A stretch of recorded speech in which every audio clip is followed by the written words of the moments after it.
2008ರ ಮುಂಬೈ ದಾಳಿ ಪ್ರಕರಣ ನಿಮಗೆಲ್ಲ ನೆನಪಿರಲೇಬೇಕು. ಸೊ ಈ ಪ್ರಕರಣಕ್ಕೆ ಸಂಬಂಧಪಟ್ಟಂತೆ ಭಾರತಕ್ಕೆ ರಾಜತಾಂತ್ರಿಕವಾಗಿ ಜಯ ಆಗಿದೆ ಅನ್ನೋದ್ರ ಮಾಹಿತಿ ಲಭ್ಯ ಆಗ್ತಾ ಇದೆ.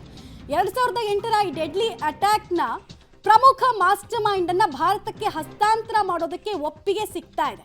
ಪ್ರಮುಖ ಅಪರಾಧಿ ತಾಹವೂರ್ ರಾಣಾ ಇದನ್ನ ಭಾರತಕ್ಕೆ ಹಸ್ತಾಂತರ ಮಾಡುವಂತೆ ಅಮೆರಿಕದ ಸುಪ್ರೀಂ ಕೋರ್ಟ್ ಮಹತ್ವದ ಆದೇಶವನ್ನು ಕೊಟ್ಟಿದೆ.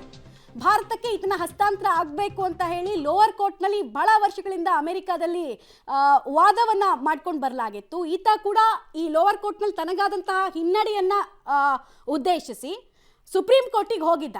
ಬಟ್ ಅದೇ ವಿಚಾರ ಸುಪ್ರೀಂ ಕೋರ್ಟ್ನಲ್ಲಿ ಈಗ ತೀರ್ಪು, ಅಲ್ಲಿನ ಸುಪ್ರೀಂ ಕೋರ್ಟ್ ತೀರ್ಪನ್ನು ಕೊಟ್ಟಿದೆ ಈತ ಹಸ್ತಾಂತರ ಆಗಬೇಕು ಅಂತ ಹೇಳಿ. ಸೊ ರಾಜತಾಂತ್ರಿಕವಾಗಿ ಬಹಳ ದೊಡ್ಡ ಗೆಲುವಿದು.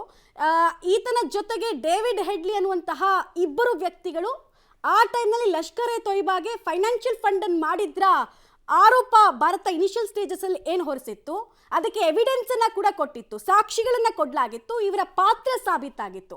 ಹೀಗಾಗಿ ಅಮೆರಿಕದ ಕೋರ್ಟ್ ಮೊರೆಯನ್ನ ಕೂಡ ಹೋಗಲಾಗಿತ್ತು.